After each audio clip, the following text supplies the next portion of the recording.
সকাল হতে না হতে বরমশাই নিয়ে এসছে কেক, আর শ্বশুরমশাই বাজার দিয়ে নিয়ে এসেছে চিংড়া মাছ আর কাতলা মাছ। শ্বশুরমশাইয়ের খুব ইচ্ছে এই চিংড়ি মাছ দিয়ে মালাইকারি খাওয়া, তো মালাইকারিটা অন্য কোনো দিন হবে, তো আজকে হবে কাতলা মাছ দিয়ে ফুলকপি আলু দিয়ে মাছের ঝোল। আবার এদিকে দেখো কুমড়ো ফুল নিয়ে চলে এসছে শ্বশুরমশাই, বললো বৌমা কুমড়ো ফুলের বড়া বানাবে। কি আর করব বলো, বানাতে তো হবেই।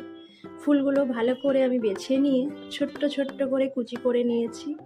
তারপর কাঁচা লঙ্কা, কুচনো পেঁয়াজ, বেসন দিয়ে ফুলগুলো ডলে ডলে আমি মাখিয়ে নিচ্ছি হাতে দিয়ে। ভালো করে মাখিয়ে নিতে হবে। এই শীতকালে কুমড়ো ফুলের বড়া খেতে দারুণ লাগে, তোমরা কিন্তু বাড়িতে ট্রাই করে দেখো।